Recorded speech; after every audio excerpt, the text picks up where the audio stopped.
Bismillahirrahmanirrahim. Assalamualaikum warahmatullahi wabarakatuh. Alhamdulillahirabbil alamin.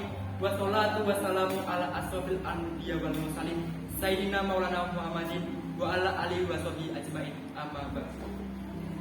Perkenalkan, nama saya Muhammad Adil Kusumo dari kelas 10 AKKL 2, nama urut 7, nama absen 7.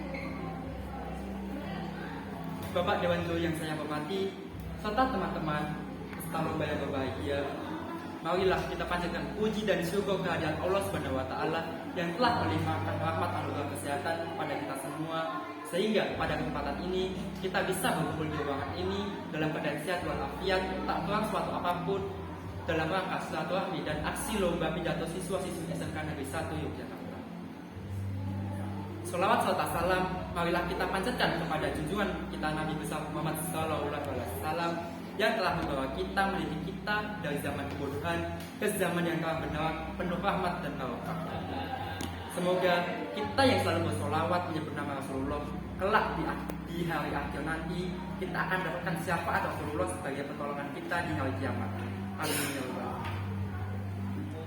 Bapak Dewan Juri dan teman-teman rahimahumullah, sudah kita ketahui bersama bahwa kita hidup di dunia ini tidak kekal untuk selamanya, dan umur kita pun tidak panjang seperti nabi-nabi terdahulu, seperti Nabi Adam, Nabi Nuh, Nabi Idris, Nabi Daud, Nabi Sulaiman, dan Nabi Musa. Hadirin rahimahumullah, apakah dengan umur yang pendek ini, apakah kita bisa menjamin kita untuk masuk surga?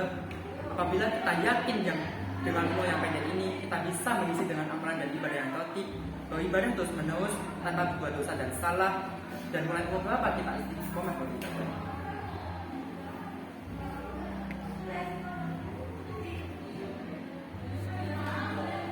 Hadirin, kelak kita bisa masuk surga itu hanya karena rahmat Allah Subhanahu wa Ta'ala dan syafaat Rasulullah.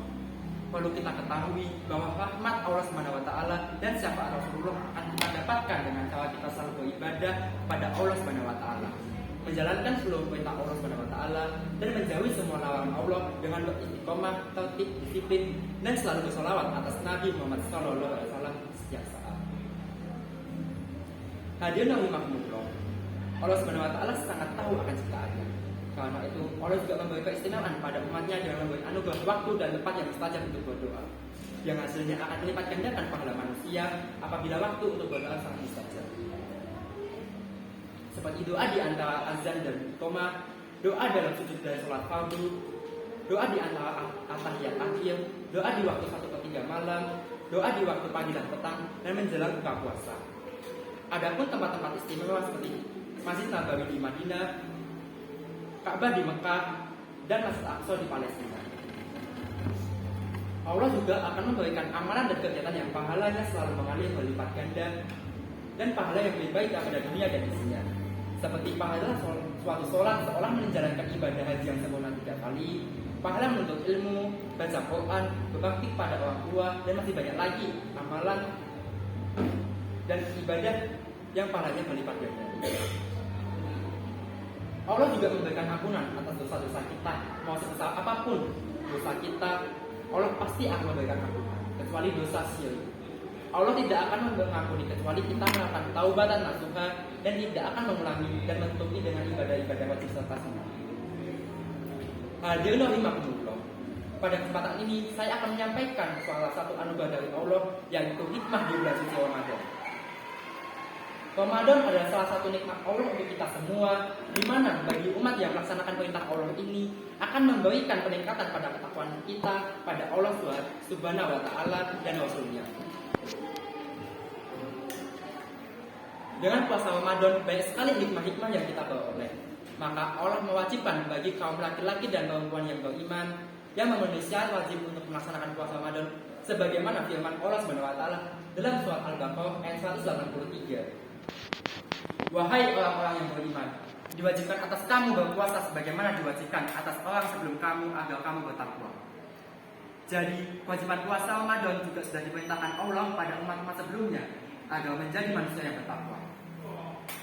Allah juga berfirman pada surat Al-Baqarah ayat 185, yaitu Bulan Ramadan adalah bulan yang di dalamnya diturunkan Al-Quran sebagai petunjuk bagi manusia dan penjelasan-penjelasan mengenai petunjuk itu dan pembeda antara yang benar dan yang batil. Karena itu, bagi siapa di antara kalian yang menyaksikan bulan itu, maka hendaklah dia berpuasa pada bulan itu. Karena itu, bagi orang yang beriman yang telah memenuhi syarat menjalankan puasa, namun Allah juga memberikan keringanan dan toleransi untuk mengganti puasa di hari lain atau mengganti dengan memberi makan orang-orang miskin. Namun semua keringanan itu hanya boleh dilakukan bagi yang punya uzur atau halangan yang jelas bagi orang-orang tertentu sesuai ketentuan yang syar'i atau yang dibenarkan Allah SWT.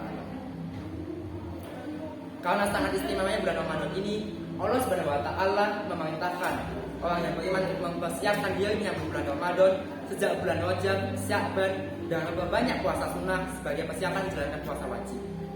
Adapun keistimewaan puasa di bulan Ramadan, di antaranya pada hari pertama sampai dengan hari ke-10, Allah memberikan rahmat. Pada hari ke-11 sampai dengan hari ke-20, Allah memberikan ampunan.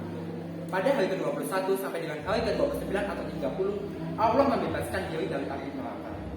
Pada hari ke-10 terakhir, khususnya di hari-hari ganjil, ada hari di mana Allah menurunkan malam Lailatul Qadar, di mana malam itu disebut pahalanya adalah 1000 bulan atau 83,5 tahun. Malam Lailatul Qadar adalah malam diturunkan Al-Quran ke bumi. Walaupun malam Lailatul Qadar itu ada di 10 hari terakhir di malam-malam ganjil, tapi kita diwajibkan untuk semangat beribadah sejak masuk awal bulan Ramadan sampai dengan akhir Ramadan. Kita harus khusyuk dan istiqomah dalam beribadah, karena semua kegiatan dan ibadah hanya karena Allah SWT akan dilipat gandakan pahalanya. Karena itu mari kita usahakan setiap waktu di bulan Ramadan kita isi dengan kegiatan ibadah salat wajib dengan tertib tepat waktu dan berjamaah di masjid, dilengkapi dengan ibadah-ibadah salat sunnah dan zikir serta salat hati. Usahakan setiap selesai sholat membaca Al-Quran. Rasulullah SAW bersabda, amalan puasa dan membaca Al-Quran akan memberi syafaat bagi seorang hamba di hari kiamat. Puasa berkata, wahai Rabb, aku telah menahannya dari makan dan syahwat di siang hari, maka izinkanlah aku memberi syafaat kepadanya. Dan Al-Quran pun menjawab, aku menahannya tidur di waktu malam, maka izinkanlah aku memberi syafaat kepadanya. Maka keduanya pun diizinkan memberi syafaat. Di bulan Ramadan usahakan sahur dan bersedekah ada infak. Rasulullah SAW bersabda, sedekah yang paling utama adalah sedekah pada bulan Ramadan. Barang siapa yang memberi makanan dan minuman untuk berbuka puasa bagi orang-orang yang berpuasa, maka ia akan mendapatkan seperti orang yang berpuasa tersebut tanpa mengurangi pahala yang berpuasa itu sedikitpun. Dan memasuki 10 hari terakhir, kita lebih giat beribadah dan melaksanakan iktikaf di masjid. Dengan melaksanakan iktikaf di masjid selama 10 hari terakhir secara penuh, Rasulullah SAW bersabda, masjid adalah rumah bagi setiap orang yang bertakwa, dan Allah akan menjamin bagi orang yang menjadikan masjid sebagai rumahnya dengan memberikan kasih sayang, rahmat, dan kemampuan untuk melintasi syiratal mustaqim menuju keridhaan Allah, yakni surga. Dan apabila kita sudah berkecukupan memenuhi syarat, usahakan sejak lama sebelum Ramadan kita rencanakan untuk umrah di bulan Ramadan. Sesuai sabda Rasulullah SAW, umrah bulan Ramadan sama dengan haji bersamaku. Umrah satu sampai dengan umrah yang berikutnya adalah penghapus-penghapus dosa yang dilakukan di antara keduanya. Hadirin rahimakumullah, marilah di bulan Ramadan ini kita benar-benar memanfaatkan untuk beribadah. Janganlah kita sia-siakan seolah bulan Ramadan ini yang terakhir bagi kita.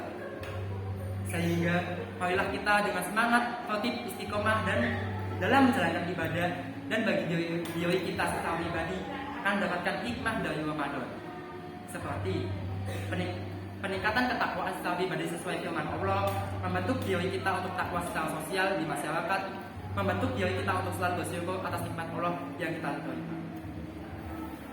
Hadirin rahimakumullah, demikian kajian yang saya sampaikan. Semua kebenaran hanya milik Allah, dan apabila banyak kesalahan pada apa yang saya sampaikan, baik tutur kata dan sikap saya yang tidak berkenan di hati para hadirin, saya mohon ampun pada Allah SWT dan mohon maaf pada yang sebesar-besarnya dari hati para hadirin.